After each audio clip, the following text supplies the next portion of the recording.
Desde o início da pandemia, quem depende do transporte intermunicipal em Luiz Antônio enfrenta lotação. A redução da frota é outro problema que transformou o trajeto até Ribeirão Preto num verdadeiro sofrimento. Com poucos veículos em circulação, aumenta a aglomeração dentro dos coletivos. O ônibus que vem chegando na rodoviária de Luiz Antônio pertence a uma das linhas que fazem o trajeto da cidade a Ribeirão Preto. Dentro dele estão muitos passageiros para lá de insatisfeitos. Desde as 10 horas da manhã esperando o ônibus, lá Ribeirão até 1h30, tá? Isso é uma pouca vergonha. Dona Maura, que saiu de Guatapará e chegou em Ribeirão Preto às 8 da manhã, só conseguiu desembarcar em Luiz Antônio perto das 3 da tarde. Foram quase 7 horas de viagem para chegar no destino final. Eu cheguei às 8 horas da manhã. Já tinha saído o ônibus? Já tinha saído o ônibus. Ela me disse que só teria 1h30 da tarde. Agora, portanto, quase 3 da tarde. Às 3 da tarde. A senhorinha já está me esperando, já tem até gente para me buscar porque já está atrasado já o horário. Além da demora, a lotação dentro dos veículos vem tirando o sossego de quem trabalha em Ribeirão Preto e precisa viajar todo dia. Suzy não aguenta mais fazer o percurso do veículo lotado. É lotação e não tem como a gente ficar longe um do outro porque a demanda não tem ônibus de manhã. A demanda é só essa agora no período da tarde, 1h30, e a gente vem assim, porque eu não vou ficar lá esperando o próximo ônibus 2h30 se eu sair daqui 5 horas da manhã para trabalhar. Suerlange, que precisa ir para Bonfim Paulista, conta nos dedos as vezes que conseguiu fazer a viagem sentada. Não é fácil não ir em pé, né? Porque tem dia que nós trabalhamos o dia todo, às vezes nós não fazemos nem hora de almoço. Então, nós já vem em pé, que não tem espaço para nós ir sentada. Sofrimento também para a Priscila e as amigas que trabalham com a limpeza de ambientes em Ribeirão Preto. Depois de um dia cansativo de trabalho, o sofrimento continua na viagem, que dura mais de 1 hora. Agora, segunda, eu termino 10 horas no máximo. Eu tenho que esperar esse ônibus para vir embora. E cheio? Esse 1h30. Lotado o ônibus? Lotado. Aí eu pego lá na Unip de novo, fico lá plantada, passando sede, que a água já acabou nessa hora, e vem nesse ônibus lotado. Vem sentado na escadinha, quando tem escadinha. Isso sem falar na falta de espaço adequado para as malas, que geralmente vão amontoadas, soltas, gerando o risco de atingir algum passageiro. Durante a pandemia da Covid-19, a orientação é manter o distanciamento social. Mas é praticamente impossível seguir essa regra sanitária dentro dos ônibus. Fotos tiradas por passageiros no interior dos veículos mostram a aglomeração de quem precisa viajar em pé, segurando na mesma barra de ferro. Os passageiros afirmam que a empresa Rápido do Oeste não se preocupa com a lotação durante a quarentena. Você já tem problema de pressão, já tem, as pernas já tem problema, tem que vir de pé e não lotado ainda. Você liga na empresa, eles alegam que não tem demanda de passageiro para aumentar o ônibus, alega que eles não estão tendo dinheiro suficiente para poder contratar motorista para colocar mais ônibus. Motoristas, às vezes, de fora, de Santa Rosa, vêm fazer a linha daqui para poder ajudar. Fora que muitas das vezes já aconteceu com o pessoal que vai 6h30, chegar aqui e não ter o ônibus das 6h30, aí 2 horários juntar no ônibus só, para poder ir para Ribeirão e vai mais do que lotado, só falta sentar no colo do motorista. Segundo os passageiros, antes da pandemia, a situação era bem mais tranquila. A empresa chegou a fornecer 35 linhas entre os trajetos de ida e volta. Com o início da quarentena, o cenário ficou pior. Houve uma redução significativa para 22 linhas. Só tem esse horário aqui porque a gente já vem brigando com eles há muito tempo para eles colocar esse horário da 1h30. Só que devido à abertura do comércio em Ribeirão, o pessoal tem ido muito para Ribeirão. E os trabalhadores voltaram a trabalhar normal. Não está pior porque não está tendo estudante. A Prefeitura de Luiz Antônio ajuda custeando 50% do valor da passagem, que custa R$ 10,60. Para ir e voltar, cada pessoa gasta R$ 21,20. Um valor alto por um serviço ruim. A situação fica pior quando não há outra opção. A gente tenta fretar um ônibus, a Rápido do Oeste barra. Tinha a van esses tempos atrás que levava o pessoal, ajudava, né? Não sei o que acontece que a Rápido do Oeste consegue tirar a van também. A gente fica amarrado só nessa empresa, a gente não tem opção de outra empresa. Porque a Rápido do Oeste tem a concessão da via e outra empresa não pode fazer essa concessão, esse trajeto.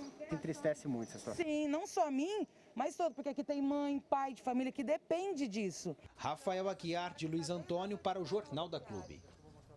A Rápido do Oeste diz que está respeitando a capacidade estabelecida pela Artesp e monitora diariamente os horários. afirma que não há registro de excesso da capacidade e que a quantidade de viagens é ampliada de forma gradativa, conforme a demanda. A Prefeitura de Luiz Antônio diz que tem levado à empresa as reclamações dos usuários. Afirma que a Artesp e a Secretaria Estadual de Transportes já foram oficiadas pela Prefeitura e que pediu melhores condições junto à empresa.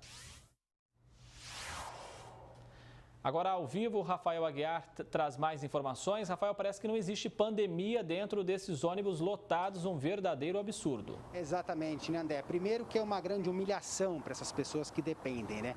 E segundo, aquela incoerência que a gente bate nessa tecla desde o início da pandemia. Não pode ter aglomeração no comércio, em outros locais, mas dentro do ônibus isso pode, infelizmente. Para falar um pouco mais sobre esse assunto, a gente conversa com o professor Tiago Marrara, que é especialista em administração pública. Professor, explica para a gente, os serviços já voltaram praticamente ao normal. Essas pessoas precisam do transporte e seguem enfrentando dificuldades com lotação em plena pandemia. Isso representa um descaso com o serviço, segurança e também saúde dessas pessoas. Uma boa tarde para o senhor. Boa tarde. Isso representa uma violação a normas básicas de prestação do serviço de transporte. Nós temos uma lei de mobilidade que vale para todo o país e exige que o serviço seja contínuo e seja seguro, inclusive à saúde da população. Então, o Estado, que é o responsável por esses serviços de transporte, e a empresa concessionária devem dar exemplo na observância dessas normas de saúde. A empresa reduziu a frota consideravelmente após a pandemia. Isso aumenta a aglomeração dentro dos ônibus. Essa empresa deveria ser fiscalizada ou até mesmo punida por esse desrespeito? Sim, essas empresas atuam de acordo com um contrato, que é firmado com o Estado, e o contrato tem o dever de fiscalizar esse contrato para verificar se a empresa tem colocado o número de ônibus, o número de veículos que está estipulado ali no contrato. E se esse número de veículos não estiver rodando, não estiver atendendo a população, cabe ao poder concedente, ao responsável pelo contrato, fazer a fiscalização e, eventualmente, abrir um processo administrativo punitivo que pode gerar multas e também pode, em uma última instância, gerar até mesmo a extinção daquele vínculo contratual, a extinção da relação com aquela empresa. A passagem é cara e o serviço é ruim. O que esses passageiros podem fazer para cobrar as melhorias? Bom, André, é muito importante destacar que os passageiros têm inúmeras ferramentas de defesa. Os passageiros podem recorrer às agências reguladoras, então se esse serviço de transporte é um serviço entre municípios e, portanto, um serviço estadual, eles podem recorrer à Artesp, que é a agência reguladora que atua nesse âmbito. Eles podem recorrer ao Ministério Público Estadual, que tem que defender os usuários dos serviços públicos.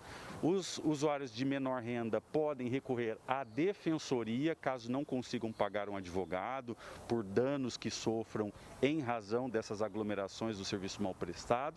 Então podem ir até a Defensoria, que faz um serviço de defesa judicial gratuito, e, obviamente, aqueles que tiverem condições podem também contratar um advogado. Os usuários do serviço reclamam do monopólio, eles querem outras opções com mais linhas para evitar esse tipo de problema.